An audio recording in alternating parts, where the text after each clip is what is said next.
Nah, untuk saat ini kemungkinan besar ya untuk gold sendiri menurut gua pribadi karena di time frame 15-nya belum ada signifikan move dan juga di sini juga tertahan sebenarnya. Gold ini sekarang tuh berada di area demand. Kemungkinan besar untuk next week-nya gold ini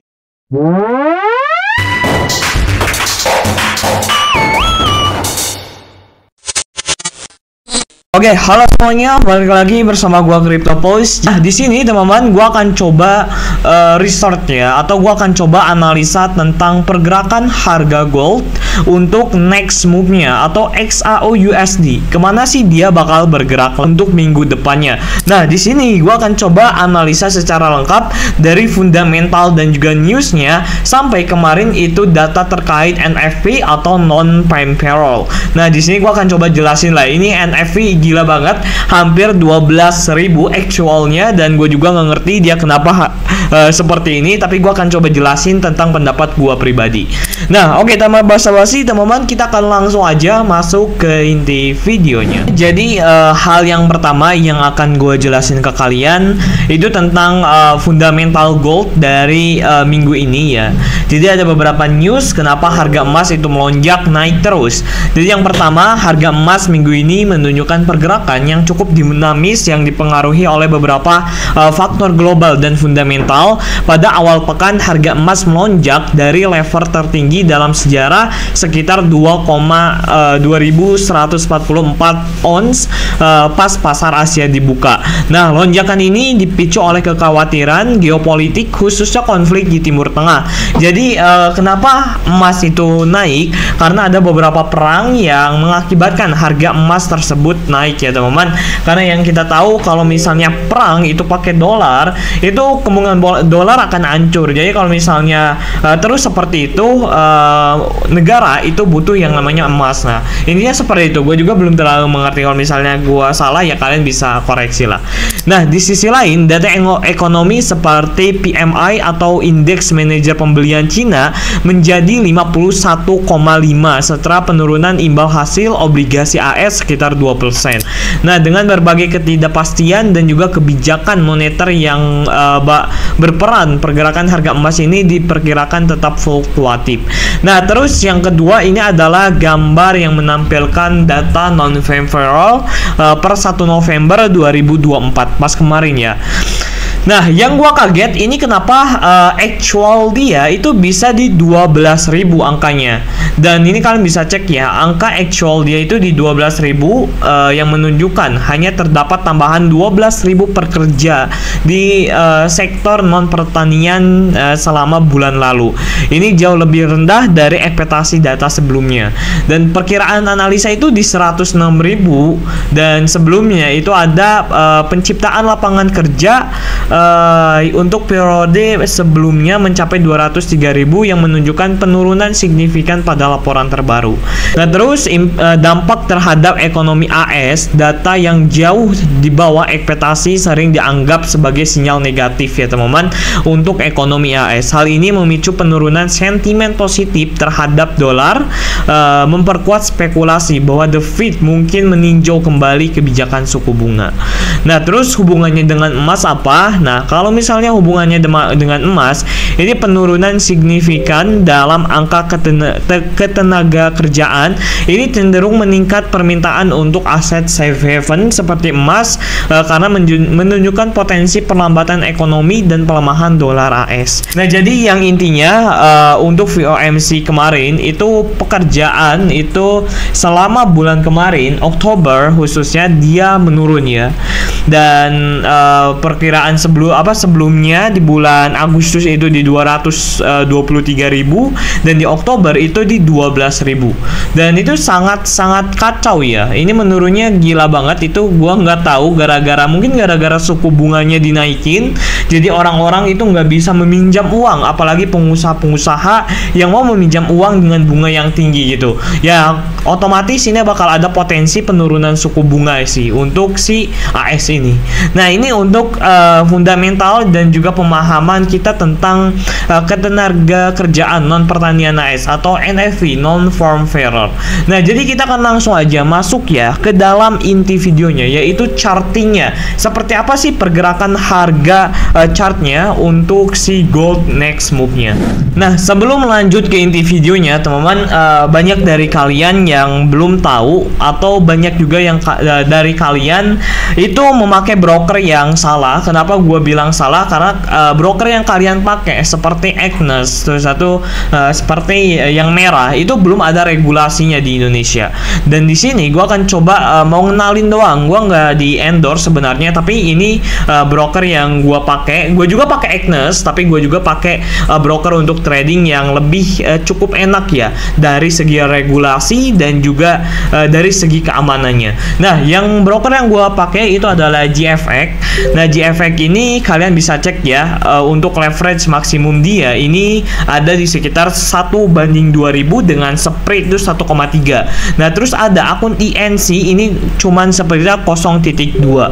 Nah, kalian bisa cek ya untuk akun pembukaan akun GFX ini ada 3 ya. Dan untuk deposit minimumnya ini cuman 15 US dollar ya teman-teman. Kalian bisa trading dengan minimum 15 US dollar, kalian bisa trading gitu. Nah, ini ada minimumnya yang akun standar itu 50 US dollar, dan akun INC ini akun premium lah pokoknya itu cuman 500 US dollar. Nah, di GFX ini banyak banget yang gue suka dari coffee trade-nya dan juga Jet Academy-nya. Karena Jet Academy itu kalian bisa, kalau misalnya kalian pemula itu kalian bisa dibina tradingnya gitu sama si brokernya, kalian bisa untung oleh brokernya gitu. Jadi yang intinya gue ini lebih suka trading di GFX karena ya yang pertama dia ini akunnya kecil ya untuk ininya untuk pembukaannya, dan yang kedua ini komplit juga untuk ini tuh untuk aplikasi dan lain sebagainya. Dan di sini kalian juga bisa belajar trading dari A sampai Z ya teman-teman untuk memahami tentang apa sih itu trading, apa sih itu forex dan lain sebagainya. Nah, kita akan langsung aja masuk ke inti videonya, analisa gold dia mau kemana. Nah, oke teman-teman, jadi ini adalah chart dari gold ya, dan kita coba masuk ke time frame weekly-nya. Nah, gold ini dia terus mengalami kenaikan, mengalami all time high terus. Dia koreksi beberapa pips, langsung naik lagi all time high. Nah, yang akan gue jelasin all time high gold untuk saat ini di 2788 ya teman-teman, dan di time frame weekly-nya, sorry. Nah, di sini kalau misalnya kalian tahu untuk saat ini gold ini terus impulsif ya, dia naik turun naik lagi. Nah, ini satu impulsif move atau satu pergerakan harga gold yang sangat-sangat tinggi. Nah, untuk weekly-nya dia ini bearish ya, jadi ada weekly closing, dia bakal kemungkinan besar dia bearish. Dan kita coba masuk ke time frame yang lebih kecil, yaitu di satu jamnya, di satu daily-nya. Nah, kalau misalnya kita lihat dari satu daily-nya, gold ini dia konsistennya membentuk high and low, higher high, higher low, dan higher high lagi. Dan ini high low lagi lah ya. Pokoknya dia membentuk area seperti ini ya untuk gold. Dan kita masuk ke time frame yang lebih kecil di 4H. Nah, di 4H-nya sendiri teman-teman untuk saat ini bahwa kita tahu ya gold ini dia masih mengalami bullish ya. Jadi belum ada bearish dari gold yang gua lihat, karena di sini kalian bisa cek ini high, ini low, ini high, dan sekarang dia mau retestment dulu untuk melanjutkan kenaikannya membentuk higher high yang barunya. Nah, di sini kita hanya akan coba analisa untuk time frame yang lebih besarnya. Di sini yang pertama indikasi gold atau trend dari gold ini dia masih bullish ya teman-teman, dan low untuk gold ini dia di area sini. Jadi kalau misalnya area ini dia berhasil di breakout, nih area yang ini dia berhasil di breakout teman-teman, nah maka gold ini udah mengalami penurunan. Tapi karena di sini gold ini dia masih berada di range bullishnya, ini belum ada indikasi dia untuk reversal atau downtrend. Nah, di sini kita hanya bisa menganalisa analisa untuk naik ya. Jadi ya kita trennya, kita tahu bahwa tren gold ini dia masih naik. Nah, kita akan coba lihat ya dari area supply and demand gold di area mana aja. Nah, kalau misalnya kita cek area supply-nya, gold ini ada area supply di area sekitar 2.746. Dan juga di area atasnya, di area sini ya teman-teman. Nah, di area sekitar 2.781. Nah, ini area-area gold ya. Nah, di sini kita bisa cek ya, ini ada dua supply untuk si gold ini sendiri. Nah, di sini gua akan cek juga area demand-nya di mana. Nah, yang pertama ini ada area demand di area sekitar 2.720. Nah, ini area demand, ini kuat juga ya area demand-nya. Dan di atasnya ini sebenarnya ada area demand lagi. Nah, sekarang gold ini berada di area sebuah demand. Kalau misalnya kita lihat dari time frame 4H-nya. Nah, kita coba masuk ke time frame yang lebih kecil, teman-teman. Nah, kalau misalnya kita lihat di time frame yang lebih kecil, memang untuk saat ini gold ini berada di area sebuah demand. Kalian bisa cek ya, ini ada demand 1 dan ini demand 2. Gold ini sekarang berada di area sebuah demand. Nah, otomatis ini kemungkinan besar bakal ada rejection kalau misalnya demand yang ada di sini memang tertahan atau demand di sini nggak dijebol. Nah, karena di sini menurut gua demandnya ini cukup lumayan kuat juga karena ada beberapa area resisten dan juga area area support become resistant dan juga resistant become support gitu. Nah, jadi area demand ini kemungkinan besar bakal memantulkan harga gold sampai mungkin ke area atas. Nah, ini area supply untuk si gold ini sendiri. Nah, kita bisa cek ya, kita udah lihat ya dari time frame besarnya sampai ke top down analisnya, dan kita akan coba masuk ke time frame yang lebih kecil untuk lihat next move-nya gold bakal kemana.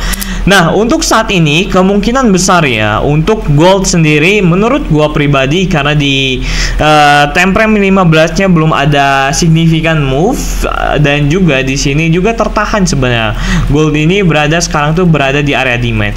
Kemungkinan besar untuk next week-nya gold ini dia bakal ngepam ya. Gold ini bakal ngepam mungkin sampai ke area sekitar sini, ke area sekitar 2.752. Nah, untuk nanti pembukaan market di market nanti gold ini dia bakal ngepam masuk ke area sini ya teman-teman, 2.752.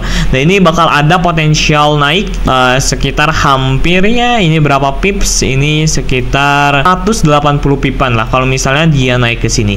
Ini sangat potensial karena sekarang berada di area demand. Nah, kalau misalnya kalian mau, ini kalian bisa nungguin harga yang ada di area sini atau area sininya ya teman-teman, area resistennya gold ini dia berhasil di breakout, buat ada konfirmasi baru kalian ambil, itu lebih bagus. Jadi pas dia breakout area sini, kalian bisa nunggu di area sini baru dia pump.